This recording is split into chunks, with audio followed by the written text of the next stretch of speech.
নমস্কার। ভারত কথার গ্রন্থিমোচনে 697তম পর্বে আপনাদের সবাইকে জানাই সাদর সম্ভাষণ।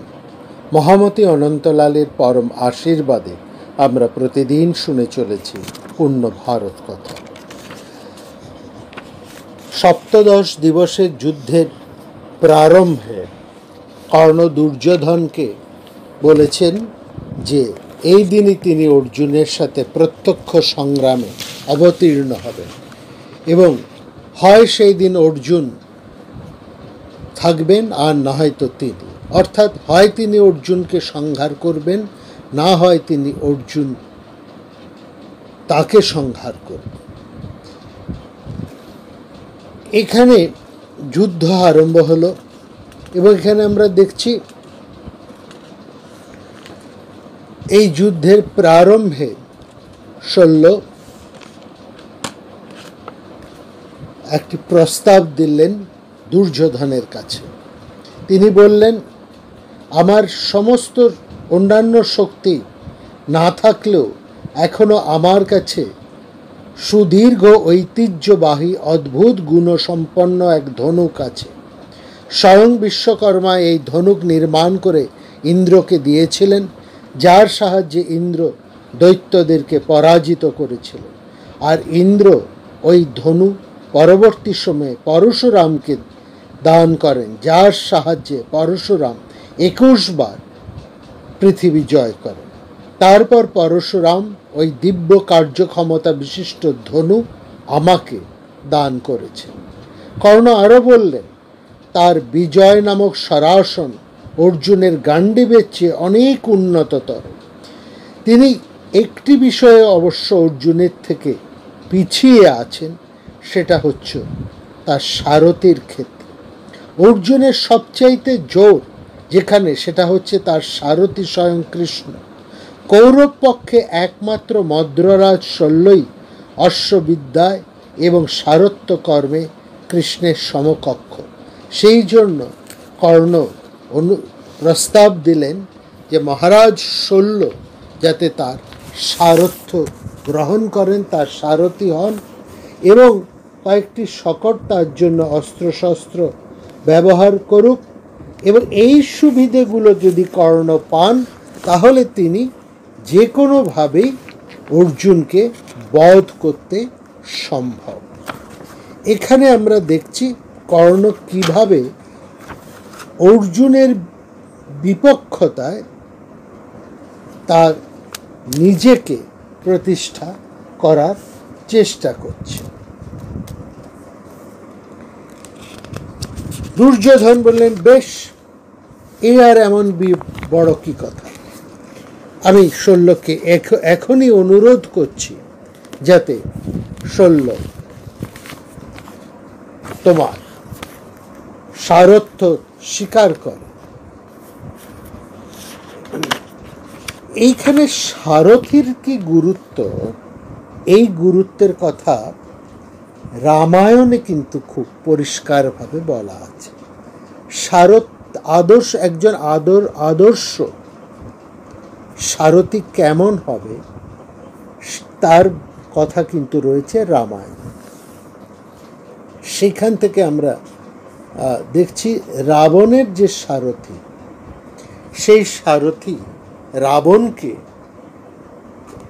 একজন উপযুক্ত সারথি কেমন হতে পারে বা একজন উপযুক্ত সারথির কি কি গুণাবলী থাকা প্রয়োজন সেই সম্পর্কে বলছেন স্বয়ং রাবণ। বলছেন, দেশ কাল সম্বন্ধে একজন সারথি যে হবে তার কি কি গুণাবলী থাকবে সে তার কথা বলতে গিয়ে প্রথমেই বলছে দেশ কাল অভিজ্ঞ হবে সারথি। দেশ মানে কোন পরিস্থিতিতে যুদ্ধ হচ্ছে, কোন সময়, কাল হচ্ছে কোন সময়, কোন পরিস্থিতি এবং কোন সময়ে যুদ্ধ হচ্ছে, সেই পরিস্থিতি এবং সেই সময় এই সম্পর্কে সম্পূর্ণ অভিজ্ঞ হবে একজন সারথি। আর কি, তার থাকতে হবে রথীর লক্ষণ, অর্থাৎ একজন রথীর যে যুদ্ধ ক্ষমতা, সেই যুদ্ধ ক্ষমতা কম করে একজন রথী বলতে কি বোঝায় আমরা গত পর্বে আলোচনা করেছি। তো একজন রথীর যে ক্ষমতা, সেই ক্ষমতা থাকতে হবে একজন সারথীর।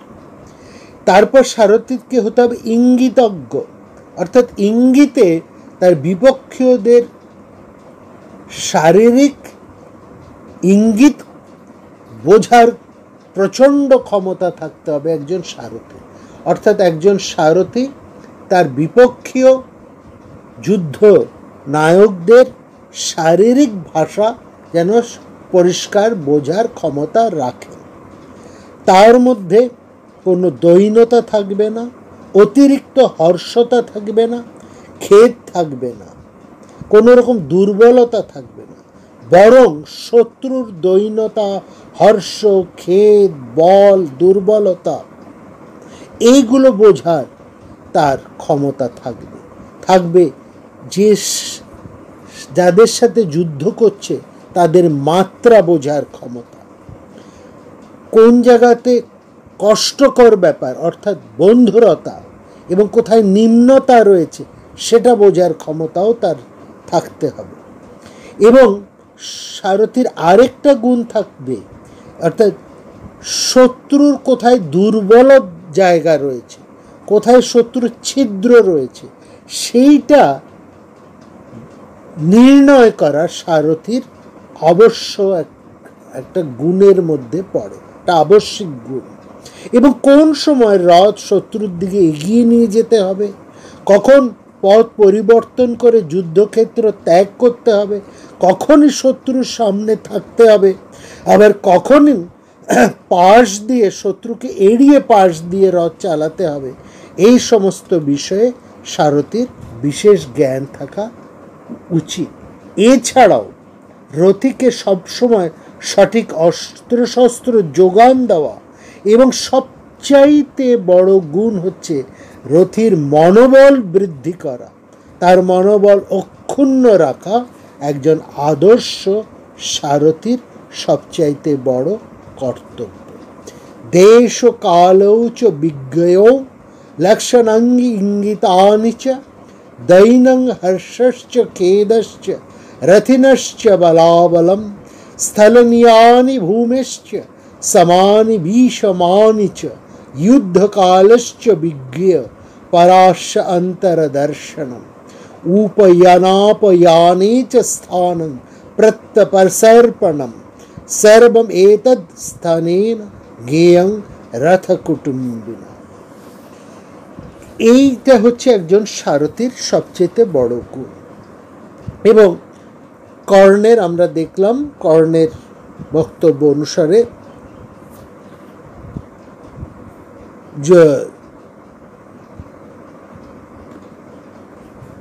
মদ্রজার শলের কাছে দুর্যোধন গিয়ে প্রস্তাব করলেন যে আপনি কর্ণের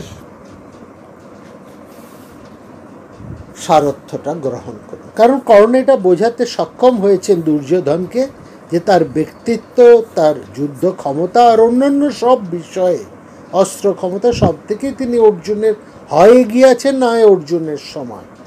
কেবলমাত্র সারথীর জায়গায় অর্জুন এগিয়ে আছে। যেমন অর্জুনের থেকে যুদ্ধবাজ সবচাইতে বড় ক্ষমতা আমি রাখি, কিন্তু কৃষ্ণের মতন বড় সারথী তো আমার নেই।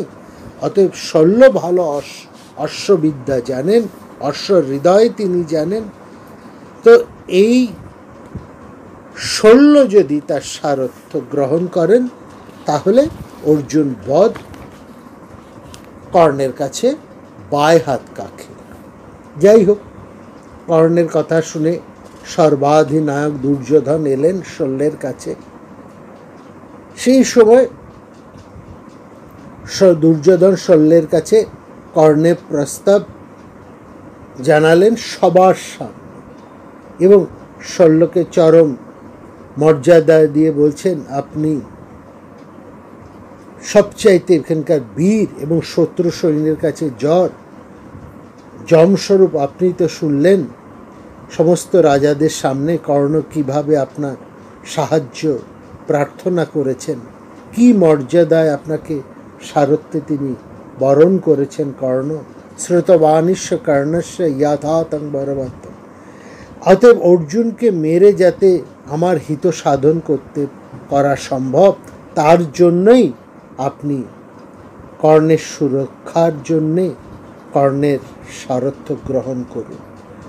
আর আপনি ছাড়া কর্ণের সারথি হতে পারেন এমন আর একজনও আমাদের পক্ষে অবশিষ্ট নেই। দুর্যোধনের এই কথা শুনে কর্ণ ভীষণ রেগে উঠল। তিনি বললেন যে এইটা কখনোই আমার পক্ষে সম্ভব নয়। এবং দুর্যোধনের কথা শুনে শল্যের মুখ একেবারে ভীষণ কুটিল হয়ে উঠল, একেবারে লাল হয়ে গেল। দুর্যোধন তবু শল্যকে অনুরোধ করে যাচ্ছেন, বলছেন, দেখুন আমার পক্ষে তো 9 জন বড় বড় যোদ্ধা ছিলেন, ভীষ্ম, দ্রোণ, কৃপ, কর্ণ, আপনি নিজে, কৃতবর্মা, অশ্বত্থামা এবং শকুনি, আর আমরা প্রত্যেকেই বিপক্ষের সৈন্য ধ্বংস করবার একটা আমাদের দায় ছিল। এখন আমাদের মধ্যে তো ভীষ্ম এবং দ্রোণকে পাণ্ডবরা অন্যায়ভাবে বধ করেছেন, ওরাও বৃদ্ধ হয়েছিলেন অবশ্য, এবং আমাদের কথা না মেরে চিন্তা না করে ওরা যথাসাধ্য শত্রু বধ করেছেন, এই ব্যাপারেও নিঃসন্দেহ। এখন আমাদের হিতের কথা ভাববার জন্য একমাত্র বড় যোদ্ধা রয়েছেন এই কর্ণ। কর্ণ হি এক মহা অশ্মস্ত প্রিয় হিতে রথা। এই কথাটা বলা মাত্রই দুর্যোধন বুঝলেন না যে তিনি কি বিপদ নিজেই তৈরি করে ফেললেন। তিনি শল্যর সামনে কর্ণকে সবচাইতে বড় বীর বানিয়ে ফেললেন। আর শল্য তো যথেষ্ট বড় যোদ্ধা, সেখানে একমাত্র কর্ণ বড় যোদ্ধা আর আপনি তার সারথি হন। এই কথাটা শুনে শল্য ভীষণ অপমানিত বোধ করলেন, এবং দুর্যোধন বুঝতে পারেননি শল্যের এর ফলে কি ভয়ঙ্কর প্রতিক্রিয়া হতে পারে। তখন দুর্যোধনের কথা শুনে শল্যর চোখ একেবারে লাল হয়ে উঠল। তিনি ভ্রুকুটি ভীষণ হতে হাত পা নেড়ে বললেন, কি বলছেন আপনি? কি কাজ করতে বলছেন আমাকে? আমার মতন একজন উঁচু জাতের মানুষ এরকম একটা শূদ্রের দাসত্ব করতে বলছেন? না হি পাপিয়াস শ্রেয়ান প্রেষ্যতম কর্তুম অর্হতি। এর ফলে আমরা দেখছি মহাভারতে শল্য একটা বিশাল কথাই বলে ফেললেন, মানে বিশাল একটা ভাষণই দিয়ে দিলেন এই উচ্চ জাত নিচু জাত এদেরকে নিয়ে।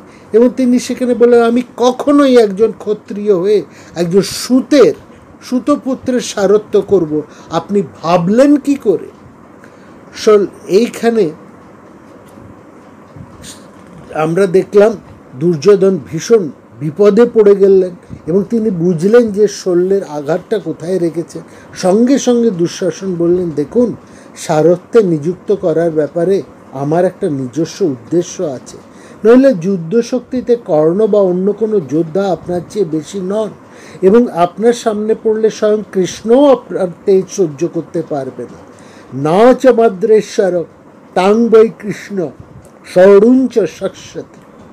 দুর্যোধন এবার নানা মিষ্টি মিষ্টি কথা বলে তার শল্যের অনেক প্রশংসা করে বললেন, আপনি হচ্ছেন সেই সত্য বিরাট পুরুষদের সেই বংশেরই মানুষ, যার মানে আপনার উপরে আমরা নির্ভর করে আছি, আপনার সমস্ত গুণের উপরে।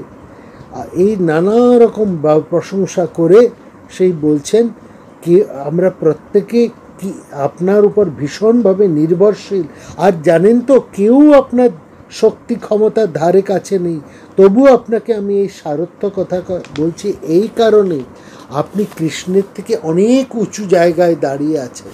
ভবস্তং বাসুদেবাশ্চ লোকমিতি অন্যতে।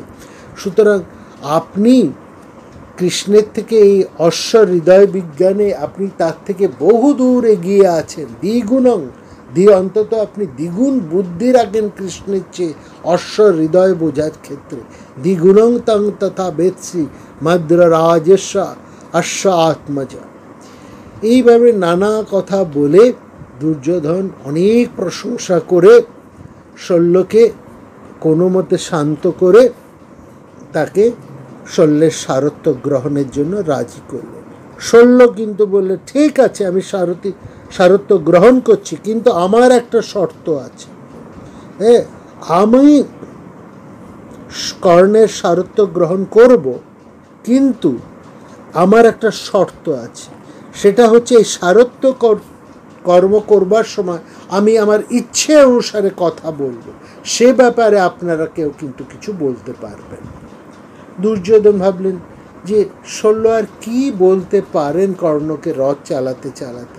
হয়তো সে নিজের মনে খানিকটা বক করে যাবে, নিজের হয়তো রাগকে প্রকাশ করবে, কিন্তু তাতে কি ক্ষতি আছে। কিন্তু শল্য তো ভালো অশ্ব হৃদয়ে বোঝেন, তার মতো এত বড় অশ্ব হৃদয় তো আর কেউ নেই। আর কর্ণ যখন বলেছেন, শল্যের মতন একজন বীর তিনি যদি এই কর্ণের সারথ্য গ্রহণ করেন, তাহলে নিশ্চয়ই কর্ণের পক্ষে অর্জুনকে বধ করা এমন কিছু বড় কথা নয়, সহজই পারে।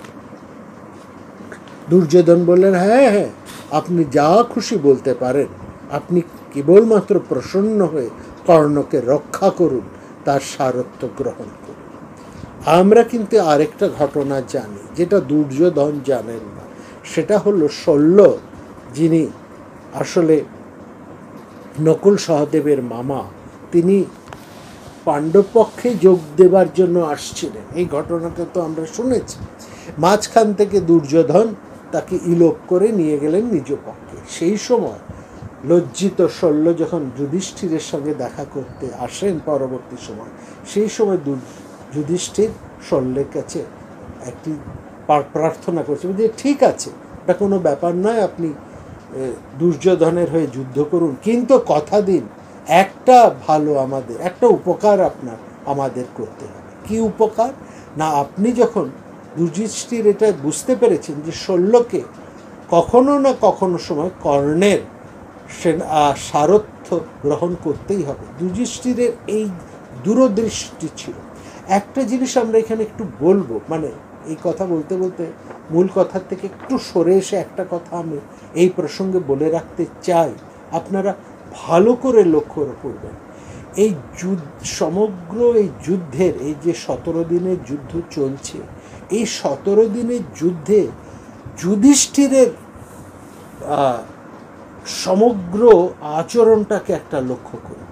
তিনি কেমনভাবে যুদ্ধটাকে সামলাচ্ছেন, কেমনভাবে ভয়ঙ্কর মাথা ঠান্ডা রেখে তিনি যুদ্ধের পরিকল্পনাগুলো করছেন, কিভাবে ব্যূহ চালনা করছেন। আর শুধু তাই নয়, তার বিপক্ষীয় যোদ্ধারা কে কখন কি করতে পারেন তারও তার কাছে স্পষ্ট ধারণা আছে।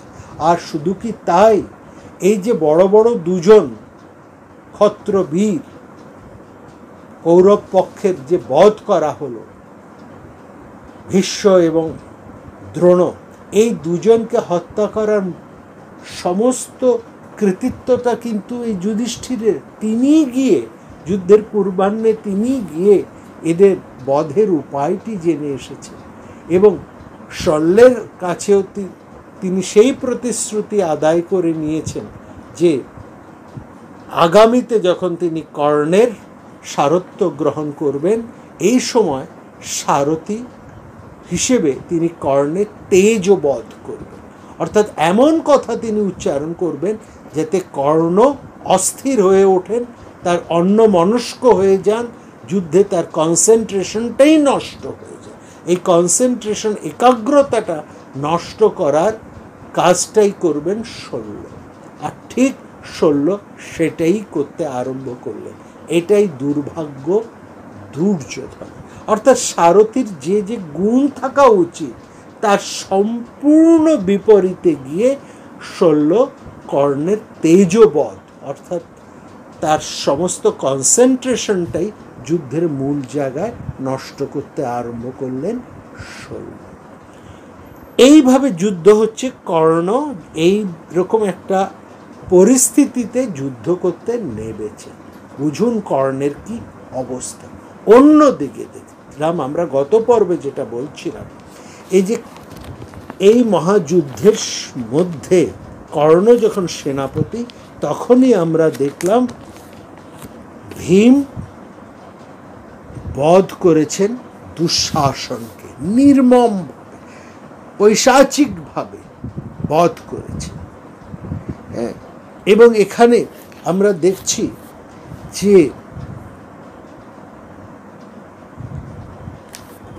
এখানে কি ভয়ঙ্কর হয়ে উঠেছেন ভীম। সেই সময় আমরা দেখছি ভীম এক কর্ণর গলার হাড় ভেঙে দিয়ে তার হাত ছিঁড়ে ফেলে তার বুকের চিরে সেখান থেকে উষ্ণ রক্ত পান আরম্ভ করেছে। এর মধ্যে দেখছি যে ভীম এক পৈশাচিক আনন্দে উন্মত্ত হয়ে উঠেছে এবং সেইটাকে পছন্দ করছেন না মহাভারতের কবি।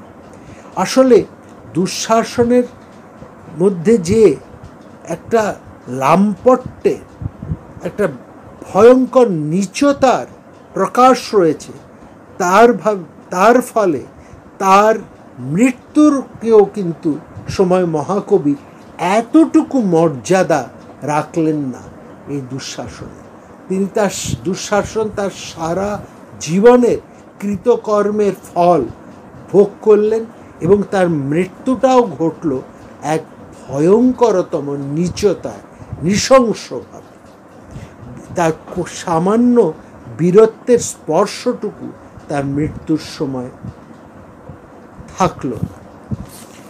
এই জায়গাটা আমরা দেখছি। এবার আমরা দেখছি ভীম কি তাচ্ছিল্যভাবে গদার আঘাতে দুঃশাসনকে ভূপাতিত করে তার কণ্ঠনালীতে তার পা দিয়ে চেপে ধরে বুক চিড়ে তার রক্ত পান করছেন এবং সেখানেও ভীম দুঃশাসনের প্রতি কি অবজ্ঞা প্রকাশ করে চলেছে। তার এতদিনের প্রতিহিংসার আগুনে তার দুঃশাসনের কবষ্ণ রক্ত অঞ্জলিতে ধারণ করে ভীম তাকে ঠোঁটে ছোঁয়াচ্ছেন।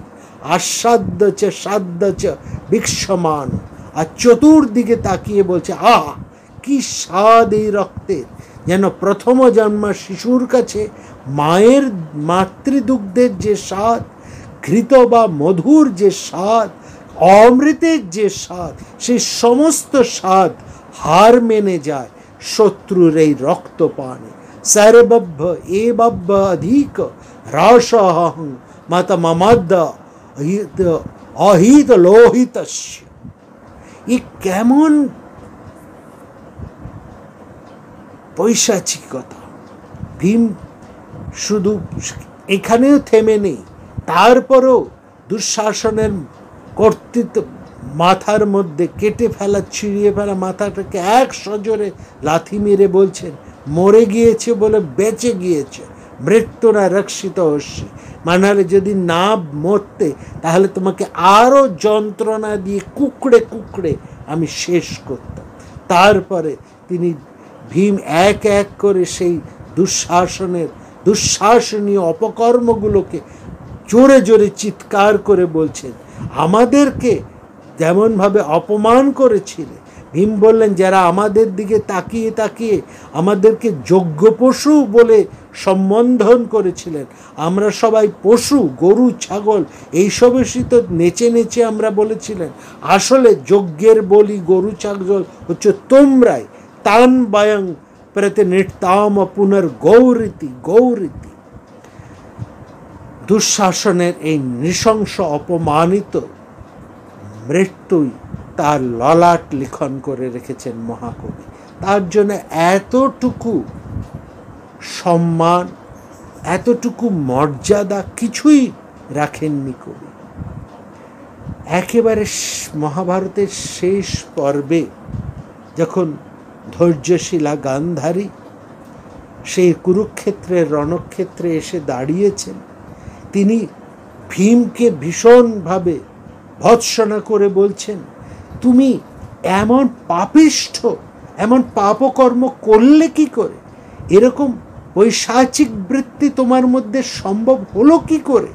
তুমি এইভাবে বর্বরের মতন দুঃশাসনের শরীর থেকে রক্ত পান করলেন।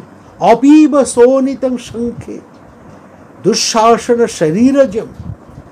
ভীম তখন যে কথাটা বলেছেন সেই কথাটা কিন্তু ভীষণ গুরুত্বপূর্ণ। আমরা গত পর্বে বলেছি, এই দুঃশাসনীয় প্রবৃত্তির এবং অপরিশোধিত ক্ষত্র শক্তির মধ্যে দিয়ে মহাকবি যে ভীষণ ইঙ্গিত রেখে যাচ্ছেন, সে এবং একটি নয় দুটি ভীষণ গুরুত্বপূর্ণ ইঙ্গিত তুলে দিচ্ছেন, ভয়ঙ্কর ইঙ্গিত। সেই ইঙ্গিতগুলো যেন আমরা পরিষ্কারভাবে অনুধাবন করতে পারি, যা আজকের দিনে এই মুহূর্তের জন্য অত্যন্ত ভীষণ প্রাসঙ্গিক। ভীম গান্ধারীর কথা উত্তর দিলেন নম্রভাবে, বলছেন, আমি দুঃশাসনের রক্ত পান করিনি কখনো। তার রক্ত আমার দন্ত এবং ওষ্ঠের সীমা অতিক্রম করেনি। কিন্তু মনে রাখবেন, এই সেই পাশা খেলার আসর, সেখানে দ্রৌপদীর চুল ধরে দুঃশাসন যে অসম্মান করেছে, তাকে যে ধর্ষণ করার যে চেষ্টা করেছে, সব শেষে তো আমাকে সেই প্রতিজ্ঞা করতে হয়েছে। এবং তার এক একটা ছবি তুলে ধরছেন ভীম গান্ধারীর সামনে। অর্থাৎ গান্ধারী যিনি ধর্মশীলা, তিনি পর্যন্ত সন্তান স্নেহের বাঁধ ধরে রাখতে পারলেন না। তিনি একথা বারবার বলেছেন, মাত্র 4টে মানুষের জন্য আমাদের এই কৌরব বংশ ধ্বংস হয়ে গেল। এই 4টে হচ্ছে দুর্যোধন, শকুনি, কর্ণ আর দুঃশাসন। কারণ দুঃশাসন বাঞ্চ বৃত্তহংকুরু সংস্কার। তবু তো তিনি জননী, তিনি তো এই সন্তানদের গর্ভধারণ করেছেন। এই প্রিয়তম পুত্রগুলোকে যখন এইভাবে নির্বিচারে ভীম একে একে সব কটাকে শেষ করেছে, তার শতপুত্রকে, জননী হয়ে তিনি যতই ধর্মশীলা হন কেন, যতই সত্যকে উপলব্ধি করুন না কেন, মাতৃহৃদয়ের বেগ কি করে তিনি রুদ্ধ করেন? তখন তিনি বললেন, তুমি কি করে দুঃশাসনের শরীর থেকে রক্ত পান করতে পারলে পিশাচের মতন? অপিব সোনিতং শঙ্খে দুঃশাসন শরীরজম। তখন ভীম একের পর এক দুঃশাসনের সেই ভয়ঙ্কর নিষ্ঠুর নীচ কর্মের এক এক করে তুলে ধরলেন গান্ধারীর সামনে। শেষে একটা ভীষণ গুরুত্বপূর্ণ কথা উচ্চারণ করলেন ভীম। আমরা বলবো, ভীমের মুখ দিয়ে এক ভীষণ চিরকালীন গুরুত্বপূর্ণ বক্তব্য তুলে ধরেছেন মহাকবি। ভীম বলছেন, আমি যাই করি না কেন, করে থাকি না কেন, আপনি আমাকে এইভাবে কোনো কথা বলতে পারেন না, আপনি আমাকে কোনো দোষে দোষী করতে পারেন না, কোনোভাবেই আপনি আমাদেরকে অভিযুক্ত করতে পারেন। আপনি মা হয়ে আপনার এই ছেলেকে ভদ্র শাসনের মধ্যে কেন ধরে রাখতে পারেননি? আপনি তো মা একজন, মা হয়ে আপনি কেন আপনার সন্তানদেরকে, বিশেষ করে এই দুঃশাসনকে কেন শাসন করতে পারেননি? আমরা তো তার কখনো কোনো ক্ষতি করিনি, আপনার কোনো ছেলেরই আমরা কোনো দিন কোনো ক্ষতি করিনি। যখন আপনার ছেলেরা, বিশেষ করে এই দুঃশাসন, দুর্যোধন একের পর এক অন্যায় করে চলেছে আমাদের সাথে, আমাদের কুলবধূকে চরম অসম্মান করেছে, কেন সেদিন আপনি আপনার ছেলেদেরকে আটকাতে পারেননি? আপনি মা হয়ে যখন তাদেরকে শাসন করতে পারেননি, তাহলে আজকে কোন অধিকারে আপনি আমাদেরকে এই কথা বলতে এসেছেন? অনিগৃহ্য পুরাপুত্রান অশ্বান পরাধীষু। এখন আপনি আমাদেরকেই দায়ী করছেন, এ কেমন কথা? গান্ধারী মনে মনে স্বীকার করলেন, তিনি জানেন শিশুকাল থেকে তিনি কোনোভাবেই শাসন করতে পারেননি। তিনি তার স্বামীর মতনই তার চোখ দুটোকে বেঁধে রেখেছেন। তার স্বামী জন্মান্ধ, তার স্বামী অসুয়াগ্রস্ত, অন্যায়, অবিবেচক। তার স্বামী ধৃতরাষ্ট্রের সমস্ত জ্ঞান প্রজ্ঞা থাকা সত্ত্বেও তিনি সমস্ত কিছুকে থেকে স্নেহান্দে সব কিছুকে বিস্মৃত হয়েছিলেন। আর তিনি অর্ধাঙ্গিনী হয়ে, সহধর্মিনী হয়ে তিনি কোন কর্মটি করলেন, কোন ধর্ম আচরণ করলেন? কেন তিনি তার নিজের চোখ দুটোকে বন্ধ করে রাখলেন? কেন তিনি তার স্বামীর চক্ষুস্বরূপ হয়ে ওঠেননি? কেন তিনি তার সন্তানদেরকে মানুষ করেননি? তার সন্তানরা তো বিলাসিতার মধ্যে ছিল, সমস্ত রকম সুযোগের মধ্যে ছিল। অন্যদিকে কুন্তী এত দুঃখের মধ্যে, এত যন্ত্রণার মধ্যে, এত দৈন কষ্টের মধ্যে, এত বিপদের বিপন্নতার মধ্যে তার প্রত্যেকটি পুত্রকে এবং মাদ্রির দুটি সন্তানকেও তো মানুষ করে তুলেছে। তাদেরকে কোনোভাবেই ধর্মপথ হতে সরতে দেন। আর গান্ধারী এত কিছু সুবিধের মধ্যে থেকেও, এত সম্পদের মধ্যে থেকেও কোন অভিমানে তিনি তার জ্ঞান নেত্র দুটিকে আবৃত করে রেখেছেন? তিনি তো তার স্বামীর চক্ষুস্বরূপ হয়ে উঠতে পারতেন। তিনি তার ধর্মশীলা হৃদয়টিকে কেন আবদ্ধ করে রেখেছিলেন বাইরের এক আবরণে? যেহেতু শোধন সংশোধন শাসন করেননি গান্ধারী, অতএব তাকে আজ এই ফল পেতে হচ্ছে। মহাভারতের কবি এই শিক্ষাই আমাদের সামনে তুলে ধরছে। সময় মতন তুমি যদি তোমার সন্তানকে শাসন করতে না পারো, তাকে তার মধ্যে পাপমতি যদি জাগিয়ে তোলো,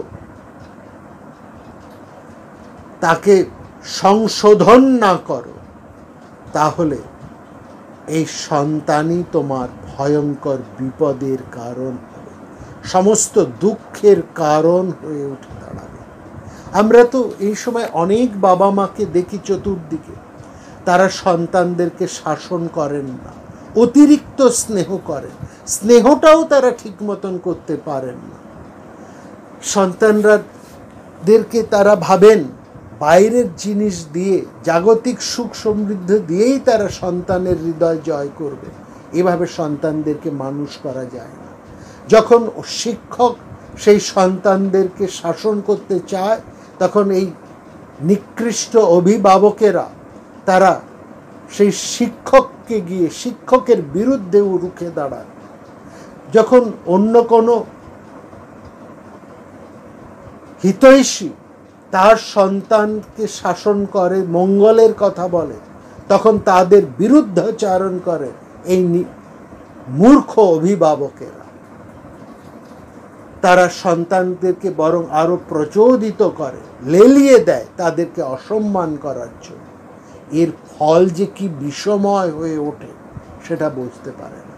আমরা দেখেছি ক্ষমতায় অধিষ্ঠিত থেকে সে মানুষ তার সন্তানদেরকে ব্যবহার করছে অন্যায় কর্মে, আরও তাদেরকে অন্যায় কর্ম করার জন্য অন্যায়ভাবে অর্থ উপার্জনের পথ খুলে দিচ্ছে, তাতে মদত যোগাচ্ছে, উৎসাহ দিচ্ছে।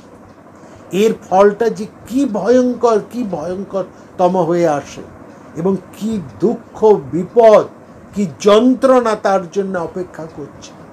এই অভিভাবক, এই মূর্খ অভিভাবকেরা কিন্তু তা এতটুকু বোঝার চেষ্টা করে। এটি হচ্ছে মহাভারতের প্রথম শিক্ষা দুঃশাসন বধের মধ্যে দিয়ে।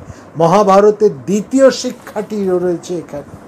সেই শিক্ষাটি হচ্ছে, দুঃশাসন যখন মারা যাচ্ছে তখন অর্জুন ব্যস্ত রেখেছেন কর্ণ এবং দুর্যোধনকে যুদ্ধে।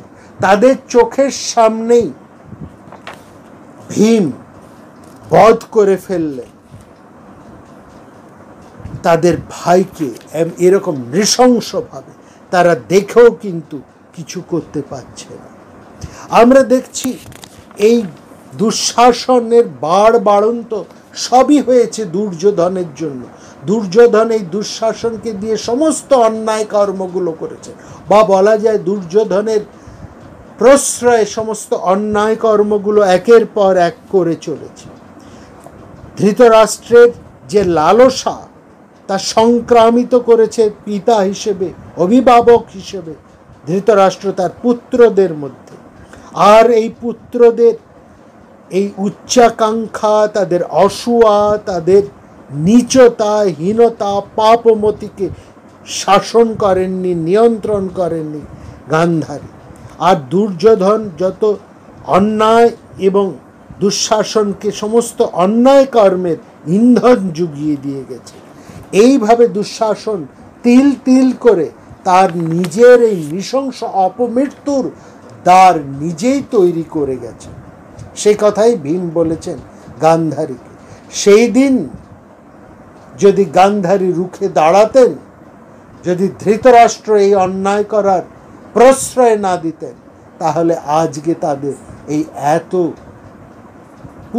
কঠিন নিদারুণ পুত্র শোককে ভোগ করতে হতো না।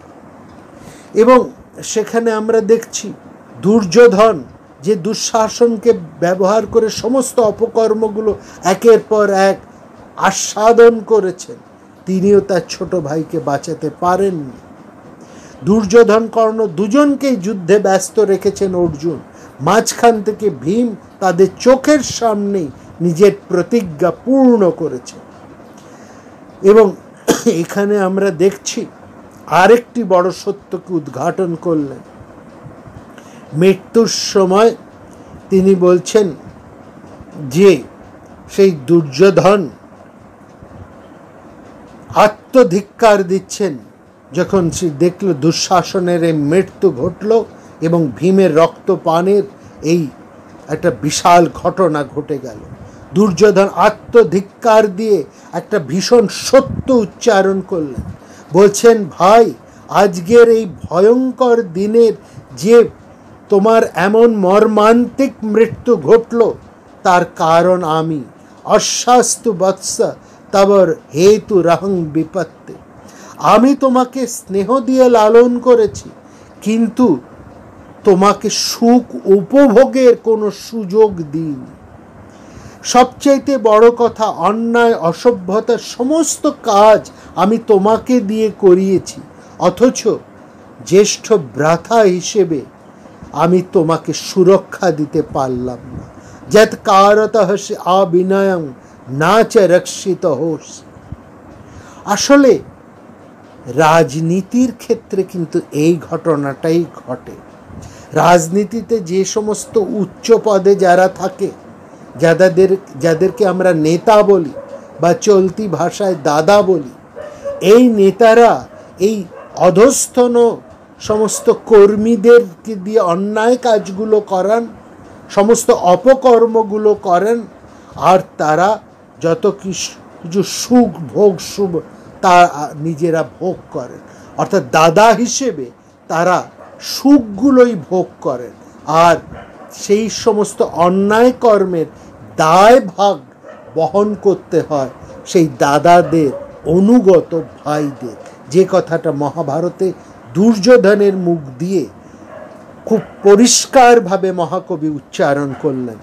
যুক্ত যথেষ্টম উপভোগ সুখেষু নৈব তং লালিতোপি হি মায়া বৃথা অগ্রজেন। দাদা হিসেবে, অগ্রজ দাদা হিসেবেই তং ললিতোপি হি মায়া বৃথা অগ্রজেনে, তোমাকে ওই দাদা হিসেবেই আমি তোমাকে পালন করেছি, তোমাকে অন্যায় কর্ম করাবার সুযোগগুলো দিয়েছি, অথচ তোমাকে সুখ ভোগ করার, জীবনে সুখ পাবার, নিশ্চিন্তে জীবন কাটাবার কোনো সুযোগও দিইনি, সুরক্ষাও দিইনি। চিরকালীন রাজনীতির এটাই হচ্ছে মর্মকথা। দাদারা চিরকাল এই তাদের অধস্তন ভাইদেরকে সমস্ত অন্যায় কর্মে ব্যবহার করে তারা নিজেরা ক্ষমতার স্বাদ উপভোগ করেন, আর এই ভাইরা এমনভাবে নিকৃষ্টভাবে, হীনভাবে, পিশাচের মতো মর্মান্তিকভাবে প্রাণ দান করে যায়, তাদের মৃত্যু ঘটে। আমরা কি এই ছবি বর্তমান সময়ে হামেশাই দেখতে পাই না? এটাই হচ্ছে এক নিকৃষ্ট রাজনীতির চূড়ান্ত, জ্বলন্ত, মর্মান্তিক উদাহরণ, যা সেই কালেও ছিল, এই কালেও সমানভাবে রয়েছে। নমস্কার।